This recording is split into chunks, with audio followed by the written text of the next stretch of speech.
Eu gostaria de fazer duas perguntas que são de cunho extremamente pessoal, mas eu sempre gosto de fazer essas duas perguntas em todas as nossas entrevistas. A primeira delas é: esse tempo todo de maçonaria que o irmão tem, o que o irmão pode dizer pra gente? O que é a maçonaria de verdade pro irmão? O que o irmão pensa da maçonaria? Bom, a maçonaria, digamos, ela tem muitas faces, né? Você pode pensar a maçonaria de diferentes maneiras. Agora, eu digo para você o seguinte: na minha percepção, maçonaria, acima de tudo, ela é digamos, uma escola de vida, é uma escola de liderança. Por que eu digo que é uma escola de liderança? Porque a maçonaria, ela exige que o maçom, primeiro, trabalhe em equipe. Trabalhar em equipe não é uma coisa fácil. Quando você trabalha em equipe, e numa equipe que não tem chefia, mas que tem liderança, se você não tiver capacidade de liderança, você não consegue fazer a equipe funcionar.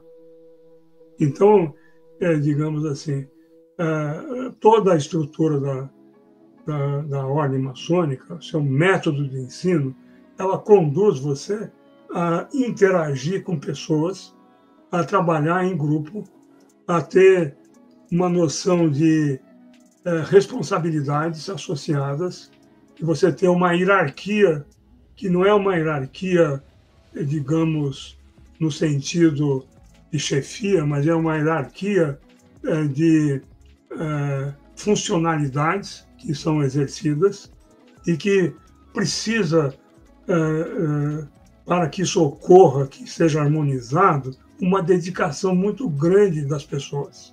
Então, esses pré-requisitos, eles nos levam a um destino final, que é o destino de você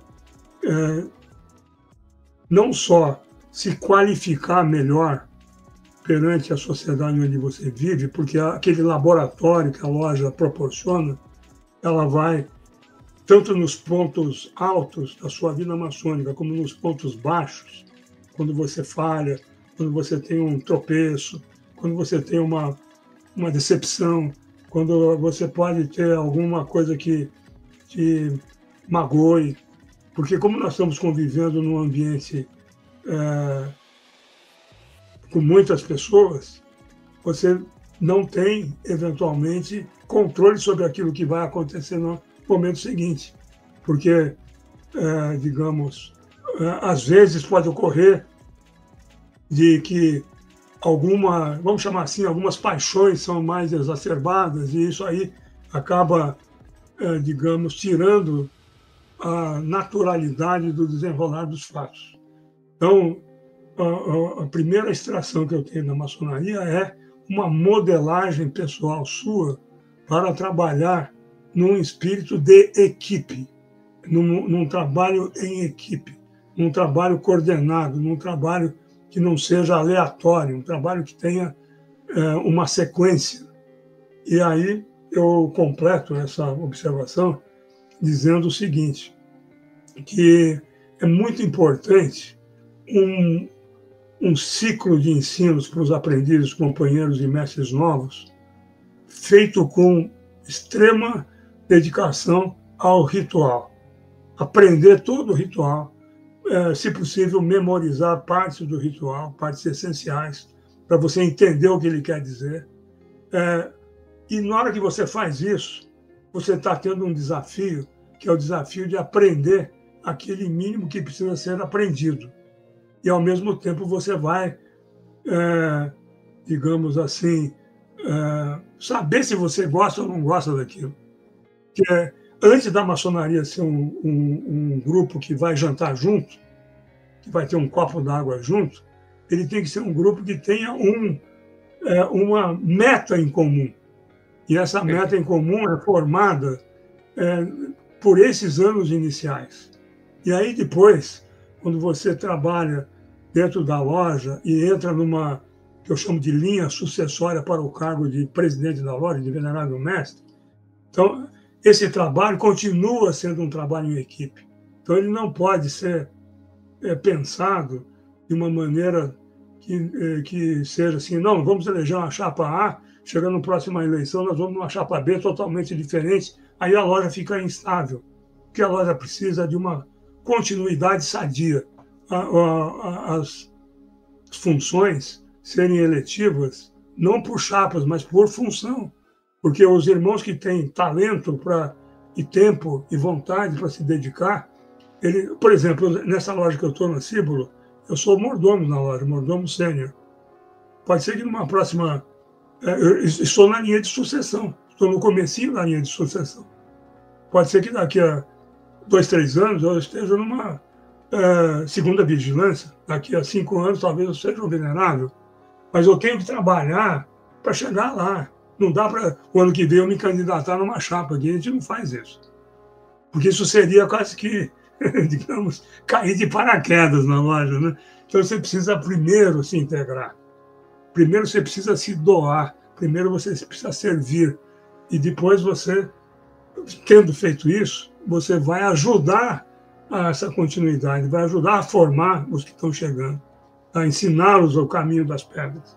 Então, segundo ponto da maçonaria, transforma você em um homem melhor, no sentido que você domina melhor as suas emoções, você tem mais controle pessoal. Tem coisas que me aconteceram no passado que hoje eu não faria mais, que me arrependo. Por quê? Porque não tinha maturidade na época para enxergar o todo, o quadro completo. E falar, olha, isso aqui é melhor a gente adiar, é melhor não fazer, é melhor passar a vez do que criar uma cisão, do que criar um problema A, um problema B, um problema C. Então, vamos dizer, essa maturidade, ela depende de tempo e depende também de dedicação, de vivência, de interesse, de aprofundamento. Então não adianta o aprendiz ele achar que ele entrou e ele já se transformou. Não, quando ele entrou, ele apenas está na estrada. E a estrada tem que passar pelos procedimentos formais. Não adianta você pensar que o Google, a inteligência artificial vai te resolver tudo. Não vai. Você vai ter que trilhar o seu caminho, né? Quer dizer, aquele cara que joga futebol, não adianta ele ficar só teórico. Ele tem que entrar em campo e jogar uma bola. Tem uns que vão jogar mais, outros que vão jogar menos, tem uns que vão jogar 2 tempos, outros que vão jogar um tempo só. Tem uns que vão jogar na defesa, outros vão jogar no ataque. Né? E tem uns que vão ser só plateia. A gente precisa decidir o que a gente quer ser. E digamos assim, a plateia ela tem que ser uma plateia que tenha noção do jogo. E se ela jogou o jogo, melhor ainda, porque ela vai valorizar o jogo que está sendo jogado. Mesmo que não seja aquela maravilha lá digamos, dos palcos lá do Times Square em Nova York. Mas o que nós temos que fazer é nos darmos a condição de aprender e de fazer o melhor possível. Né? Bom, eu acho que por aí fica a minha mensagem, a minha experiência pessoal nisso. Perfeito. Hoje estou aprendendo, continuo aprendendo. Não aprendendo as coisas de novo, porque a gente não deve repetir ano.